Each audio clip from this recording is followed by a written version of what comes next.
here you are, focusing on your good habits, you're trying to eat well, you're trying to work out, you're trying to meditate, but you keep on failing. Why? I know why. It's because you're not focusing on your sleep, you silly goose. But I sleep 6 hours a night and I drink 3 coffees. Isn't that enough? Okay, you don't want to be like her, do you? No. So keep watching. Let's fix your sleep schedule. Hi, welcome back to my channel. My name's Bree. Thank you so much for watching. If you clicked on this video, that means that you're not only here to improve your sleep, but you're here to improve yourself. And that is great. I'm so proud of you for that. And today we're going to discuss the importance of sleep, which is only the first step to improvement. So if you want more tips on how to improve yourself throughout this year, make sure you keep watching and make sure you subscribe down below so you don't miss any future videos. I believe that sleep is the most important habit to master before you can master the rest of your routine.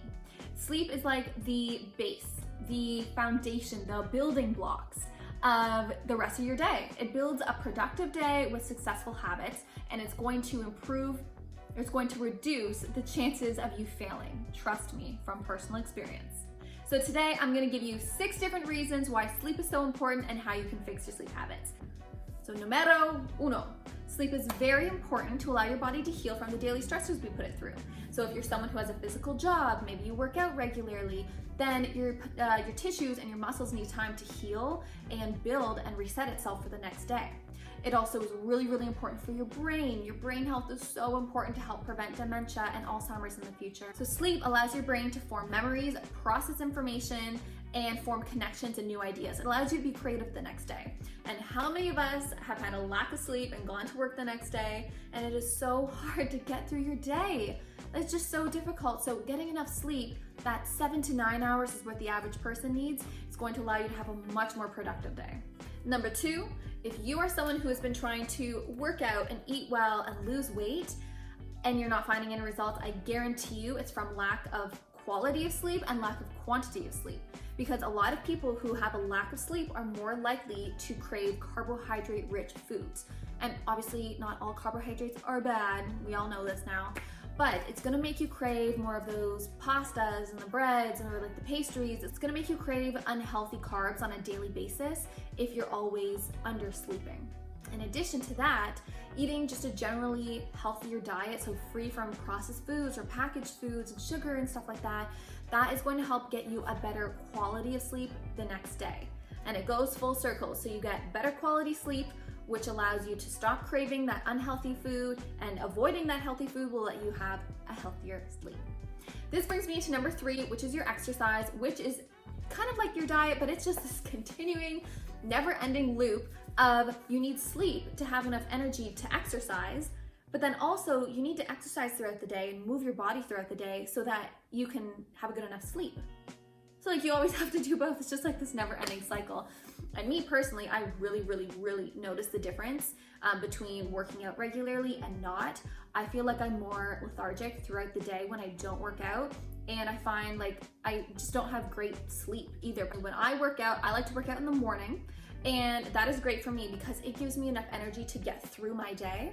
And then when it's nighttime, I have then burnt enough energy throughout the day that I am able to fall asleep quicker, quicker and faster are the same words. I'm able to fall asleep quicker, I'm able to fall asleep earlier, and I find I have a much better sleep. So always keep that in mind. If you can get proper sleep, it's gonna be so much easier for you to get the energy to get up the next day and work out. Similarly, if you can get your body up and moving, do a workout, stretch, go for a walk, get your body moving throughout the day, then you're gonna be expending enough energy that it's gonna be easier to sleep the next night. Number 4, caffeine, everyone's favorite drug. Don't worry, I'm not going to make you quit caffeine, just keep listening.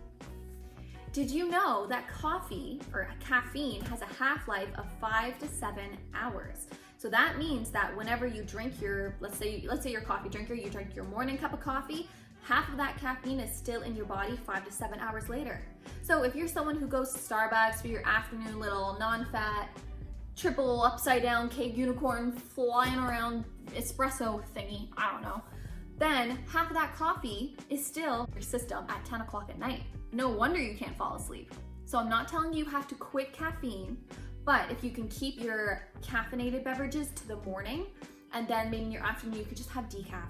You know, that gives your body enough time to break down the caffeine in your body so that you can have a proper night's sleep. Because your brain doesn't actually go to sleep when you go to sleep, it's still working. So if it has caffeine in its system, it's gonna be working harder, making it harder for you to fall asleep.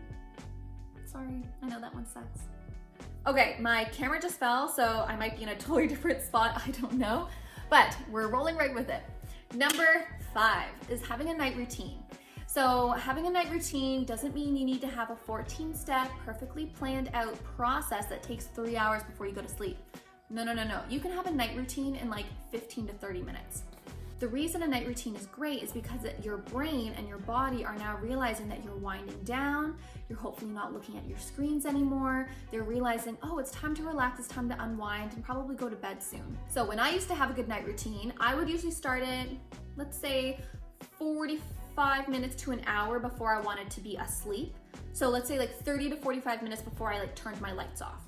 And what I would do is I would make sure my area around me is all cleaned up. I like to have a clean house before I go to sleep. I would brush my teeth, wash my face, get into like my pajamas or my comfy clothes, whatever it is I'm sleeping in that night. And then I would usually stretch for like 15 minutes. I would then get into bed and read for about 15 to 30 minutes. And I do all of this without my phone on me. I actually sleep with my phone in the bathroom, not in my bedroom, which is a really good tip. You guys should try that. It's good to not have electronics in your room. Plus, it's easier when you wake up the next morning. You have to physically get up and out of bed to turn off your alarm, which you're less likely to hit snooze and keep sleeping. So I really need to get back into a night routine because I've been on and off with reading before bed lately. And I do find the nights I read in bed, it is so much easier for me to fall asleep.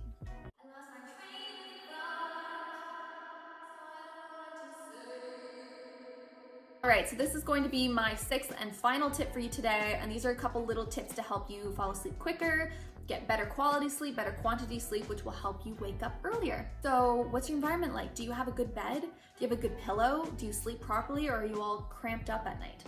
Number 2 is going to be darkening your room. So for me, I used to have Bristol board, and I would put Bristol board up underneath behind my blinds to make my room darker so that my brain knew to start falling asleep, because your brain and your body, like, it runs off your circadian rhythm. So if it's bright outside, your body's still gonna think, oh, it's time to be awake and doing things. If you darken it, then your body thinks, oh, it's time to sleep. So this goes along with your blue lights. So your phone, your computer, your electronics, they're all a blue light, and your circadian rhythm, when it sees a blue light, similar to the blue sky, it is thinking that it's daytime, it's time to be awake, time to be active. So you really have to make sure you're putting your electronics on night mode. I do that pretty early in the night, like at 8 o'clock or something. I make sure it's on night mode so your screen's kind of yellowy. And then I make sure my electronics are shut off about a half an hour before you sleep. That is a big one to help. Really try not to scroll in your phone in bed. I know it's hard, but once you create that habit of not doing that, it's so much easier to just not do it. Also, the temperature of your house. Your body actually needs to be a little bit cooler to sleep. So don't quote me on this, but I think it's around 66 to 67 degrees is a nice temperature for your body to fall asleep at. When it's a little bit cooler, it's easier to fall asleep. So maybe you can turn the temperature down of your house a little bit, of your bedroom, whatever it may be, helps you fall asleep quicker. And the last thing is going to be to try and breathe through your nose, not your mouth. I know this is hard for you mouth breathers out there. It is so important for you to try and breathe through your nose. If this is something you find yourself doing daytime and nighttime, while it's daytime, while you're conscious, try to switch yourself from breathing through your mouth to breathing through your nose. Because when you're breathing through your nose, you're actually getting adequate oxygen to your brain that you can't get when you're breathing through your mouth. So that's just another quick little tip. Trying to think if there's anything else for me to say. All right, well, those are my 6 tips for you today in regards to your sleep. Make sure you're subscribed, hit that like bell, hit the notification bell, and please share my videos if you can. I really appreciate any of the support you guys are giving me. So thank you so much for watching, and I will see you next time.